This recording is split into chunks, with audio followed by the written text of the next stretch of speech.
Hello, today I am going to be showing you how we're going to be defrosting some embryos or warming some embryos in the laboratory. In this series of our video recordings, we're going to be showing you different procedures that are being done in an embryology lab to give you an insight into how embryologists work behind the scenes and what they do, which really makes a difference to your whole outcome of the cycle or the process of your IVF treatment. So today we're going to be defrosting some embryos or warming some embryos as they call it. Embryos, when they are frozen, they have to be dehydrated using some complex chemicals which removes the water from the cells of the embryo. For an embryo to survive, it has to have all the water removed, because if there is any water component in there or an excess water component in there, the cell will disintegrate or lyse because of intracellular ice crystals that form and disrupt the cells. So in order for the cells to survive, you first have to dehydrate or remove the water out of the cells.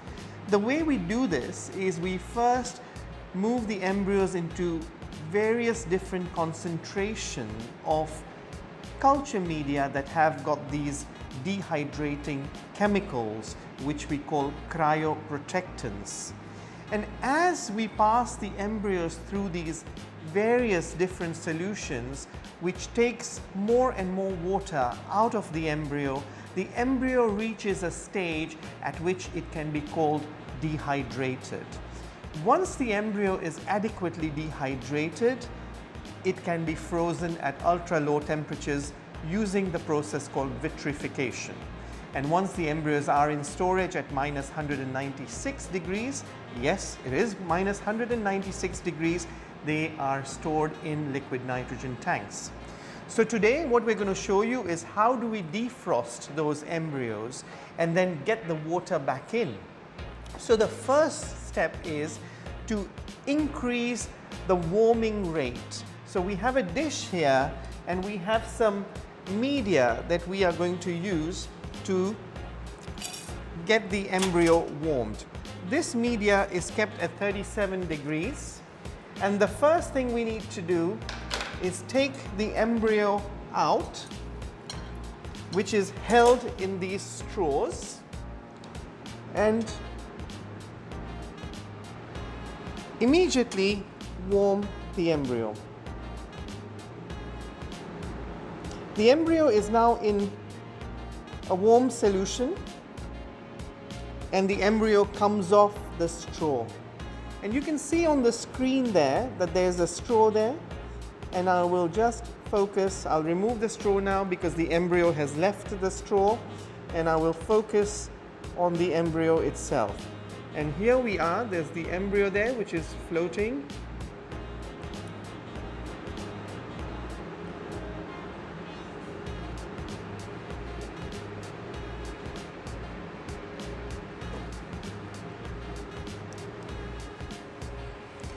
So there we are, here's the embryo. You can see it's quite compact and the cells still need to be rehydrated, and that's what the embryo comes off like after being frozen. The next step is to move the embryo in a media which gradually starts rehydrating the embryo, because as I said, the embryo is dehydrated. For the embryo to regain its developmental potential, the embryo has to have the water being fed back in.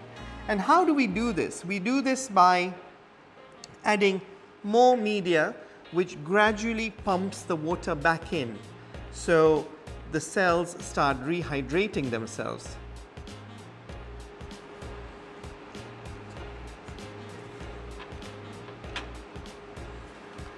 So here we are. So after a minute in the first solution, the embryo gets picked up and we move it into the second solution.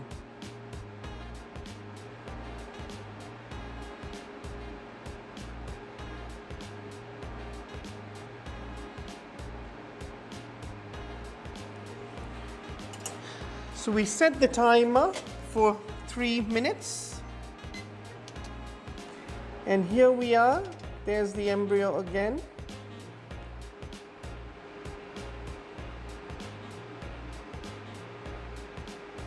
Magnified it. And that's the embryo.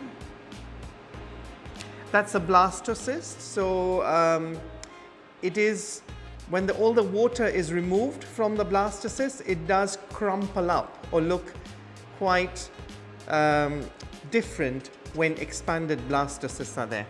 So here we are, we leave the embryo for 3 minutes. And we'll come back to that embryo in 3 minutes.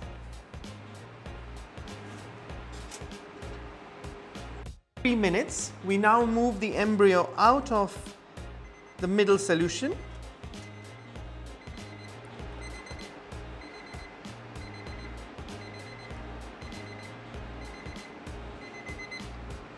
Into the final solution where it will gain its final rehydration. So here's the embryo again in the final solution.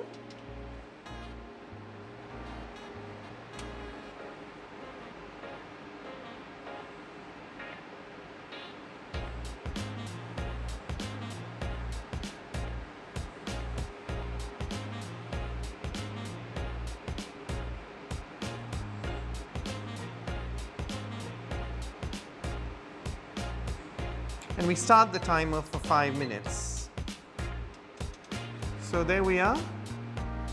It's much clearer now with the embryo once it's demagnified.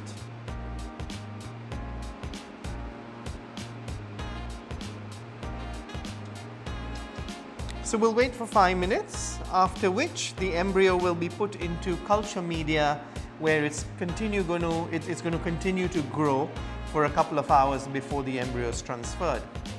So once the embryos have been defrosted to this point, and once the embryo has the available water around it through this whole rehydration process, the water content is going back into the cells, and the complex chemicals which have dehydrated the embryo and have also perfused into the cells is slowly coming out. So what we're trying to do here is we're trying to remove those complex chemicals which were very important at one point for the embryo to survive the ultra low temperatures in liquid nitrogen.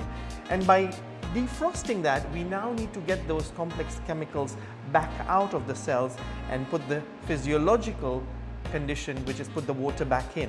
And by taking these embryos through these different solutions, which will now pump the water back into the embryo is then ready to be transferred after a couple of hours of culture. It must be said that this journey of freezing and thawing can be quite intense on the embryo, and weaker quality embryos or lower quality embryos may not survive the whole process because it is quite stressful from the shock perspective that the embryo goes from 37 degrees, which is body temperature, in which the embryos are cultured in the laboratory, in the incubator, to minus 196, in which they go into the freezing tank. So to take an embryo from 37 degrees to minus 196 degrees and then back to 37 degrees, you can imagine that's a huge, huge process for the embryo to survive. So not all embryos do survive. However, the new process of freezing, which is called vitrification, which is exactly what we have done today. We haven't vitrified them, but we've warmed vitrified embryos. So we've defrosted vitrified embryos today. But this process is highly successful in terms of the survival rates, and typically a laboratory should expect around 90 to 97% of the embryos to survive the thaw. If it's eggs being frozen, the survival rate of eggs is slightly lower, or typically around 85 to 93%. So whilst we are waiting, it's a 5-minute wait. And once the embryos have fully rehydrated, they get put back into culture. Back into culture media so that the embryo can rest for a couple of hours and regain its strength to develop. So here we are, we're going to be picking the embryo and moving it in culture media.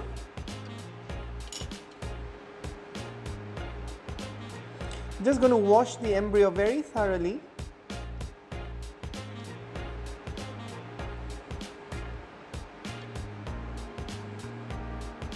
In several drops of media.